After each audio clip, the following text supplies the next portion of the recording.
嗨，大家好，我是坦平叔。今天是2025年6月17号。这一期我们聊一篇财新网的报道。它这个报道叫拍案惊奇，说的是江西赣州的法官，他在执行案子的过程中10年诈骗3700万，执行法官执法犯法，执法诈骗，这个也是叫怪事年年有，唯有今年多这个财新网这个报道的标题叫赣州执行法官10年诈骗3700万余元，制度漏洞如何填补？对外打着法院旗号骗老板，对内利用公章管理疏漏骗法院。退休女法官坐了牢，3700多万元损失谁来买单？这个事情还从2021年说起说2021年3月底，北京智优越投资管理有限公司，也叫智优越老板黄向辉委托律师给江西省赣州市中级法院执行局时任局长曾军打了个电话，没想到这通简短的电话揭开了一场跨度长达10年、金额达3700多万元、受害人数众多的骗局。一不小心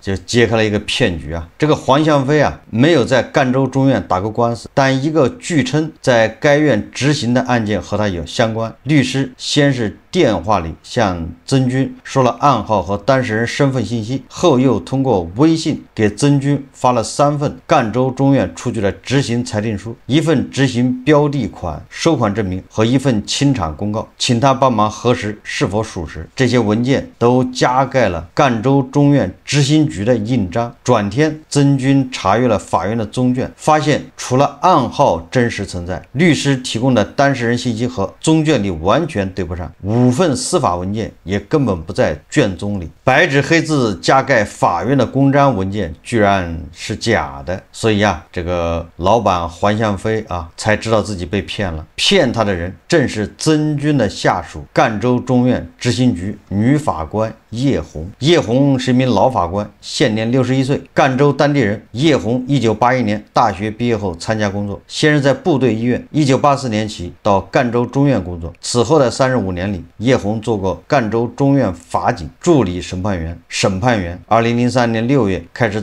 一直在该院执行局工作，2018年退休后返聘至2019年。那么发现被骗以后这个黄向辉很快向赣州市纪委监委举报叶红。2021年4月7号，根据赣州市监委指令，赣州下辖的瑞金市监察委员会对叶红的违法线索进行初步核查，当天决定对叶红监察调查。第二天退休在家的叶红被带走留置。瑞金市监委出具的情况说明显示，叶红到案后主动向调查人员供述了他诈骗他人钱款的违法犯罪事实。这个调查人员核实后发现，除黄向辉之外就这一个老板之外，这个法官叶红还骗了蓝左文、周茂平、邱志熙等3人。而这些人是在2021年上半年接到公安机关协助调查的通知后才恍然大悟，法官叶红是个骗子。也就是等到公安机关找他的时候，协助调查，他才知道自己被骗了，也一直被蒙在鼓里面。随后叶红案被移交警方侦办，经指定管辖，江西省遂川县检察院以涉嫌诈骗罪、滥用职权罪对叶红提起公诉。2023年10月31日，遂川县法院作出一审判决，以诈骗罪判处叶红有期徒刑15年，以滥用职权罪判处有期徒刑6年，决定执行有期徒刑19年6个月。叶红不服判决，提出上诉，称有自首情节，应从轻处罚。2个月后，江西省吉安市中级人民法院裁定驳回上诉，维持原判。2审认定叶红的自首情节，但称不足以对其从轻处罚。这个执行局的法官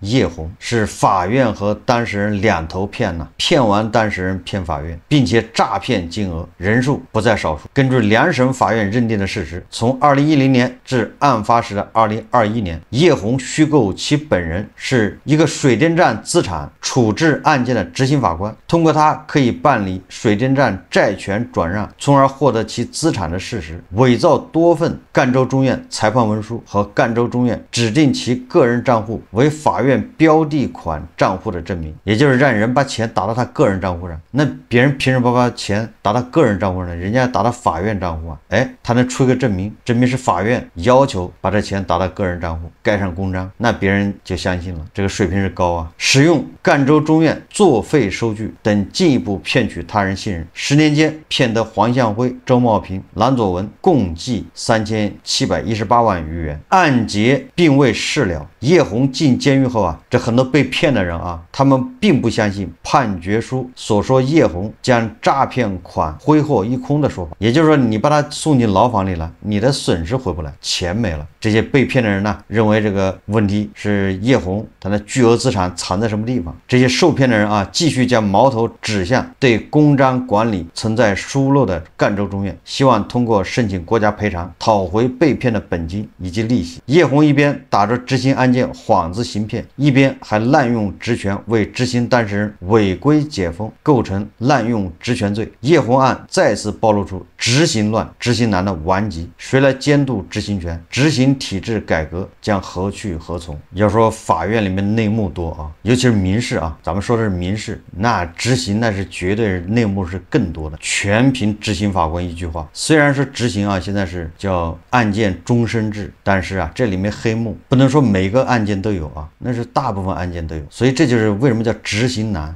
大家想象一下啊，恒大一暴雷啊，你知道恒大的案件有多少吗？成千上万的，也就是债权人起诉恒大，但是你起诉了有什么用呢？执行难。其实你起诉了，你赢了官司，输了钱，这是制度性的问题啊。这个财新网说啊，拆东墙补西墙，法院审理认定叶红诈骗从2010年开始到2021年案发截止。事实上，在2010年之前，曾有4-5年时间，叶红还曾尝试围绕水电站项目拼缝牟利。叶红本人也对办案机关表示，他起初不想骗钱，只是通过牵线搭桥赚点钱。综合多份银行交易流水、证人证言以及叶红的供述，2005年前后，中国长城资产管理公司南昌办事处委托江西省民理律师事务所去推广水电站的债权。这个水电站位于赣州市寻乌县龙亭乡附近，为珠江水系干流之一东江善源寻乌水上的一座水利发电枢纽工程。资料显示啊，其电站专机容量3.75万千瓦，总库容1.09亿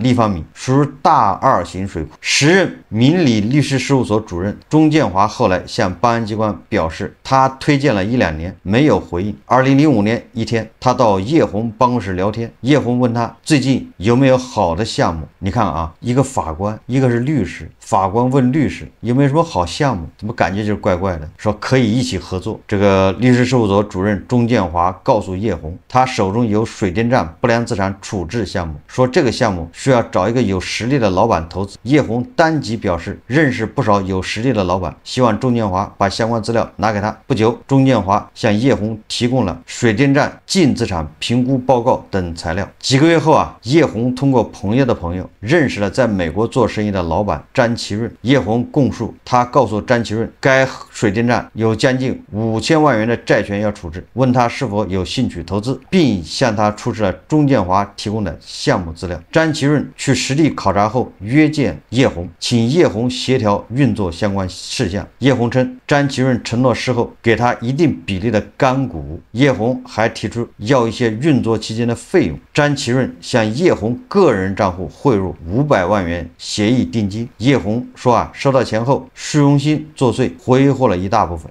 这就是法官啊，利用他独特的地位身份参与这个投资和经营，国家公务人员呢当掮客，这就是犯罪的第一步。在和詹其润商谈合作期间，叶红告诉钟建华已经找到老板了，但没有透露自己获利之事。钟建华表示，水电站收购项目还在洽谈，以后再说。大约过了半年，詹其润问叶红水电站项目的情况，叶红告诉他还在洽谈。詹其润起了疑心，提出撤资，并要求叶红赔偿损失200万元。你看这个友谊的小船啊，说翻就翻这个在美国的老板詹其润啊，不仅要撤资，而且要这个叶红法官啊赔偿他200万损失。叶红担心詹其润到法院闹事，为了息事宁人，同意退还詹其润500万元投资款，并赔偿损失。但詹其润此前汇给叶红的钱都被挥霍掉了。叶红说他当时想，只有找到下家才能暂时填上资金缺口，对吧？这个人家打给他的钱他已经挥霍一空，人家让他退款怎么办呢？所以接着骗下一家，把这钱给补上。2008年上半年，叶红又通过一位朋友认识了浙江老板王德，用同样的说辞、同样的条件，叶红成功向王德推荐了该水电站。叶红后来向办案机关说王德表达出收购水电站的意愿，请他去协调这个项目，并承诺给叶红10%或20%干股作为回报。叶红要求一些前期运作费用，王德就向叶红支付了500万元协议定金。之后，叶红用这笔钱来填补詹其润的投资款和赔偿款的空缺。你看，也就是从这个王德这儿要了500万，把这500万再付给上一个被骗的人，这个张老板。过了一段时间，王德认为收购水电站一直谈不妥，也提出撤资，并要求叶红赔偿100万损失。为了息事宁人，叶红也同意了其撤资和赔偿要求。事实上，这笔投资款也早被叶红用光了，叶红无法拿出退还王德的钱款，于是就接着寻找下一家。又过了几个月，叶红通过朋友认识了老板邓斌，听闻叶红的一番介绍，邓斌也表示想要收购水电站，并让叶红去协调。不久后，邓斌向叶红的账户汇入600万元协议定金，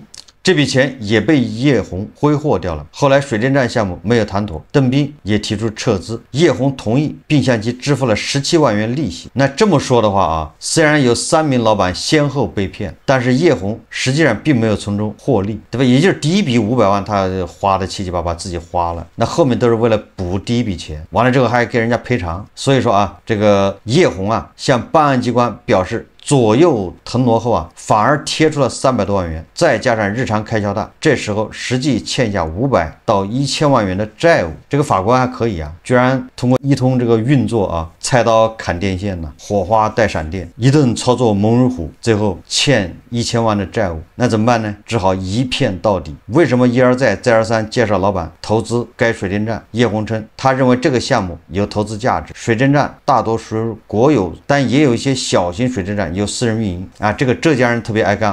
这个浙江人呢非常厉害，无论是挖矿还是搞水电站，还是做生意、小买卖、开超市，这个浙江人都非常厉害。全国很多小型水电站大概都是浙江人投资的，而且他们这是带一个。有投资圈的人士向财新表示，水电站属于一次性投入较大，却能长期稳定产生收益的优质项目，确实赚钱，每天都是哗哗的流水，对吧？你只要这个发电机一开，然后一并网，那就是坐在那数钱呗。更重要的是，按照叶红所说当时的规矩，如果能介绍老板成功投资一个项目，他就能从中获得一定的干股。虽然叶红不承认是在骗詹其润、王德、邓斌，但结合钟建华及叶红的说法，叶红拿到钱后并没有付诸行动，积极促成这桩买卖。也是叶红还是处在一个骗的阶段，把钱拿到手之后，他并没有真的去说撮合收购这个水电站。这个钟建华出具的证言称，叶红向他了解水电站的情况，但没有介绍感兴趣的老板给他具体洽谈这个项目，也没有明确说过哪个人有投资意向。钟建华也没有带过叶红介绍的任何人与长城资产南昌办的负责人对接。在不掌握项目实质进展的情况下，如何让老板们掏出这么多钱？这些老板也是久经沙场，身经百战，怎么会这么容易上当受骗呢？连这个资产的所有人东家都没见到，这个资产目前的主人都没见到，马上就心甘情愿掏500万、600万呢？还是因为叶红这个法官他的话术反复以赣州中院法官的身份对外宣称有很多人脉和信息，项目可以帮忙协调下来。他辩称拼缝行为不是诈骗，说他始终认为钟建华一定能谈下这个项目，所以也没有实际去水电站了解考察，只是偶尔会向钟建华问其项目进展，也没有去对接相关资产管理公司洽谈收购一事。只想着坐享其成的叶红心态转变出现在2009年，当时邓斌提出撤资后不久，叶红通过其他人得知水电站资产重组项目无法谈成。司法文书显示那一年水电站债务纠纷，已在赣州中院执行和解结案。你想，这个水电站的这个债权官司啊，就民事官司都在赣州中院。这个叶红又是赣州中院的执行法官。钟建华随后告诉叶红，该水电站无法收购，而当时张其润、王德、邓斌先后提出撤资，并要求叶红赔偿利息，再加上自身挥霍无度，面临较大的资金缺口。叶红供述说那时他萌生了去骗人补窟窿的想法。怎么骗？叶红的骗术围绕手中的司法权展开，他编造了水电站在中国东方资产管理公司南昌办事处有5800万元债权一事，并称东方资产南昌办已在赣州中院申请债权执行，叶红是该债权执行案的执行法官。有了法官身份的加持，又有5名老板先后入局被骗。也就是这个叶红说啊，你看这个水电站它是东方资产南昌办的，有5800万元债权，这个债权啊，执行法官就是他，由我托底，对吧？你去收这个水电站，就这个5800万的债权，我到时候给你弄回来1000万、2000万，我去执行啊，你这投资的马上就回本，捡了个大漏，捡了个大便宜啊！所以这些老板纷纷的啊，像那鱼儿见到鱼饵之后啊，纷纷上钩。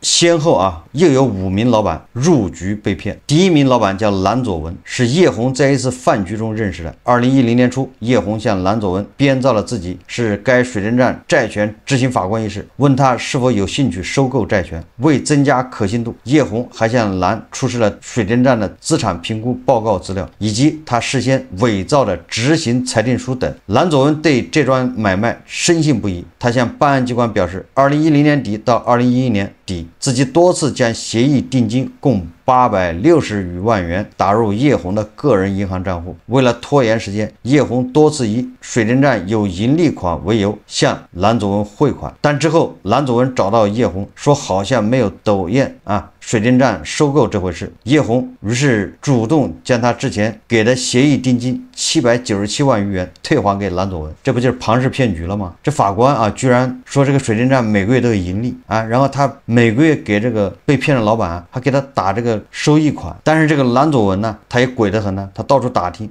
发现这个水电站呢没有被收购，这是不就败露了吗？所以他也找这个叶红法官，结果这个法官一看啊，为了息事宁人呢，他居然把这个797万又退给蓝佐文。那这个蓝佐文退出以后啊，叶红继续试骗，找下一个目标。第2名入局的投资人就是黄向辉。2011年，叶红通过朋友认识了北京智优越公司法人代表黄向辉。叶红向黄出示了加盖法院公章的东方资产南方办关于水电站的债权执行裁定书。这份裁定书记载了叶红编造的具体内容。黄听完介绍后，对通过司法执行程序收购水电站颇有兴趣，并亲自去现场考察一番，才决定投资。一样的他对中院盖章的司法执行裁定书和叶红法官身份深信不疑。那么接下来这个叶红开始向黄向辉协商钱款，说是水电站职工安置及协议定金可以直接打到叶红个人农行账户。这个黄老板也很鬼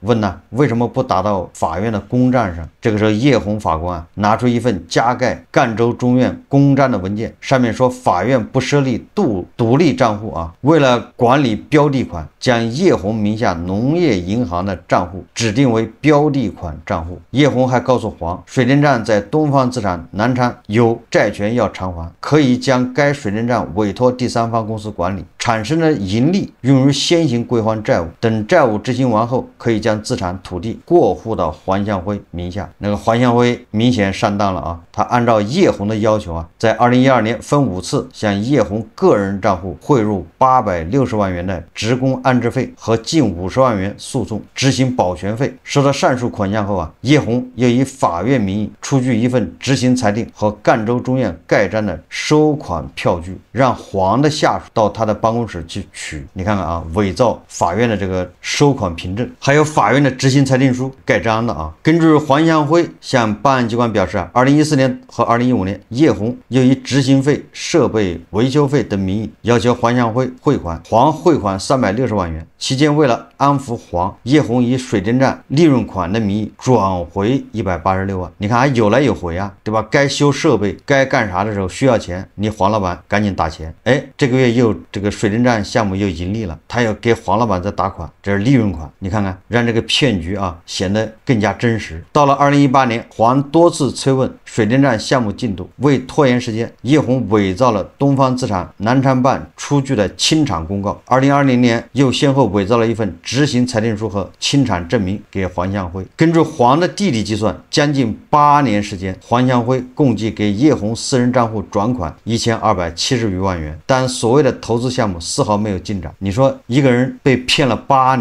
年都没有醒过来，你不能光说这个骗子厉害，这些被骗的人这个贪欲啊，蒙蔽了他们的双眼，蒙蔽了他们的心智啊。除了诈骗黄向辉，叶红同时还骗了其他人。他说啊，看着周围的人都在经商，加上自己花销也大，就先想搞到钱，以后的事情再说，便多次向朋友散布债权处置信息。商人刘红、周茂平、邱志七接连上钩，也就是他同时在骗好几个人，在骗黄老板的同时啊，骗其他的老板，谎言都是一样啊。那么这个叫刘红的商人啊，也是信了叶红的话，向叶红名下的农行账户汇入997万元协议定金。到2015年前后，刘红因为别的事情需要资金，便将其所认为的对水电站债权转给赣州当地做生意的周茂平，两人签了协议。周茂平除了给刘红997万元本金，还支付了492万元的利息。这个刘红厉害啊，他把他的权益卖给了当地的一个商人叫周茂平，让周茂平接着被骗。哎，他好歹把本金拿走了，而且还拿了将近500万的利息啊。那这个刘红不吃亏呀。为了隐瞒欺骗刘红的事实，叶红专门请刘红向赣州中院写了一份转让申请。拿到申请书后，叶红重新伪造了一份关于水电站的执行裁定书给了周茂平，说是将水电站过户到周茂平的公司。2016年左右，叶红还以执行费、水电维修费、安置费等多种名义要求周茂平向其汇款。周也非常相信叶红，汇给叶红私人账户380万余元。后来周茂平多次当面或打电话问水电站的债权执行情况，叶红都以债权没有执行到位等借口推脱，为拖延时间。叶红还在2020年伪造了一份执行裁定书给周茂平。同一时期啊，叶红用同样的套路骗了另一名老板邱志七。那这个钱到底去哪里了呢？叶红已经被绳之以法，但是这被害人心依然悬着，被骗走的钱如何追回，能否弥补损失？判决书最终认定叶红共骗了3718万元，其中黄向辉是1140万元，周茂平是1386万元，邱志七1129万元，蓝左文62万元。这个黄啊、周、邱这3个人骗的金额还差不多，也就看样子这个叶红法官啊骗的时候，他也列了名目啊，要钱不是随口一要，张口就来啊，就像那个俄罗斯啊罚那个谷歌后面37个零，人家这个叶红法官也算过，对吧？比如说这个职工安置费，哎，一共是多少钱？有零有整啊，然后这个设备维护，他给谁报价都差不多，所以跟谁骗的也差不多。那钱去了哪里呢？叶红曾向办案人员表示，这些钱一部分填补了先前给张其润等赔偿窟窿和中间人介绍费。你看这些商人都是别人介绍认识的，那还给别人介绍费，一部分用于买房装修、购买家具及车位，还有一部分叶红经常坐飞机去北京、上海和美国、澳洲、欧洲等地旅游，购买奢侈品，同时还供其女儿出国留学。在判决叶红有期徒刑的同时，法院判令其退赔被害人的实际经济损失。其被查封的赣州森林公馆141平米房屋1套、地下车位1个以及大众轿车1辆、首饰等物品62件，作为叶红的可供执行的财产，按比例退赔被害人。为继续追讨被骗的钱款，2024年以来，邱志七、黄向辉、周茂平分别向赣州中院申请国家赔偿，理由是叶红向他们提供的是赣州中院名义做出的裁判文书，公章是真实的，赣州中院应当对这些人的钱款及利息损失承担赔偿责任。邱志七告诉财经，2024年4月至今，其委托律师3次前往赣州中院，要求受理国家家赔偿申请，但该院立案庭以需要研究、需要汇报为由，至今未作出立案或不立案的通知。此外，周茂平的国家赔偿申请也尚未有受理。11月7日，财新向黄向辉等人申请国家赔偿一事联系了赣州中院赔偿办，截至发稿未获回复。打着法院的旗号行骗的同时，2019年叶红还滥用手中的执行权，违法帮助案件当事人解封已经被查封的财产。这个叶红法官的故事也够荒唐。实际上这是冰山一角。我们老说蟑螂定律当你发现一只蟑螂的时候，实际上蟑螂满地。整个法院系统，你不能说所有人都这样，但是这样的事情呢，一定是比比皆是执行难、执行乱是当前执行工作存在的主要问题。我不知道美国的司法制度这个咱们这个审判和执行都在同一级法院，这就导致什么呢？导致这个审判权和执行权归一了。按道理这个审判权和执行权要分离，对吧？你比如说这个刑事案件，你判这个人8年、20年，判完之后坐牢，这个又不归法院管，对吧？坐牢是归司法部管下面的监狱法院是法院的，对吧？到了司法部又是另外一个系统。所以你看这个也就是说，这个刑事的这个执行好像他也在司法部，这个人做8年、做10年，那不是司法部在执行吗？那民事的执行为什么还在法院呢？大家一起考虑这个问题。就是民事的执行也应该交到这个司法部，或者交到其他部门，对吧？法院只管审你这个谁对谁错，谁给谁赔钱，对吧？谁给谁补偿，这个民事纠纷他审完了他就不管了，然后由对吧其他的执法部门去负责要钱。我在想就是因为这里面油水太大，法官缺乏监督。就这个案子人家申请国家赔偿没毛病，因为他行骗人家为什么相信他？都是因为你盖了法院的公章，人家相信的是那个公章。当然了，这些商人你说他光相信公章那也不对，他们就相信权力，他们的上当受骗，某种程度上也是活该，对吧？他就是看中了你是赣州中院执行法官，他们就相信，只不过那个公章只是加强了信任。这些人上当受骗他们以为跟这个法官一勾结，对吧？一接触他就能占便宜。某种程度上，他们本身他们在谈的时候，心里就已经或多或少知道这个是要有妨碍司法公正，为自己谋利。所以这些人被骗也不值得同情。他们去法院去捞活去法院去捡便宜，本身就是不安好心。执行法官的这个黑幕那是，如果你身边有法官，对吧？你身边有朋友在做这方面工作，你就知道了，黑幕不要太多。我给你举个例子就比如你要跟人打官司，这官司你赢了，之后对方要赔给你100万，然后你到法院申请强制执行。我告诉你，一般的从你申请强制执行开始到结束就是6个月，6个月不管有没有要到钱，有没有执行到钱，你这案子都要叫终止本次案件执行，叫终本。现在很多人他名下没有财产，他财产都转移了嘛，那个执行法官他就在电脑里面系统里面一查他对方的这个银行账户信息、支付宝、微信，还有房产登记信息、车辆登记信息，其他的股权信息，比如这个你还有没有股票他都能查。他把你名下这财产一查，没有或者有执行不了，反正6个月就结束了。等到以后你再发现这个被执行人有财产，你再来法院申请恢复执行的这么一个程序。但是我告诉你，你这100万如果没执行到，你一定会接到一个电话，甚至好几个电话打电话给你，他一般的都是什么不良资产或者是律师事务所，他会跟你说你把这案子交给他代理，而且他是风险代理，他负责把你这100万要回来，而且他就是通过法院拿回来之后，你7他3或者你6他4，就这100万他拿40万，你拿60万。那这40万怎么分呢？那不可能是这个律师事务所拿40万呢，这40万里面恐怕30万是执行法官拿走。你看他通过这个一个律师事务所或者一个不良资产公司等等一个白手套把这钱洗了，然后他就从中拿走30万。本来这是他应该分内的工作，对吧？他就应该穷尽一切办法帮这个申请人去追回这个财产，但是法官不人家工作也做了，反正没有。你想要到钱是吗？我们3七开，就这简单，就这个意思如果是3七开或者46开，那我就玩命的去追这个被申请人的钱，查他的财产，不行把他铐起来，把他拘留。这法官手段多的是所以你看这个叶红法官吃了这个被告，还骗完法院骗这个受害人，司法里面这个黑幕是最多。当然了，按照加多老师的说法，这个叶红法官呢，他不骗好人骗的恐怕都不像好人。好，我们这期节目就聊到这里，感谢大家收看。如果喜欢我的节目，欢迎订阅转发，也可以在下方留言评论，谢谢大家。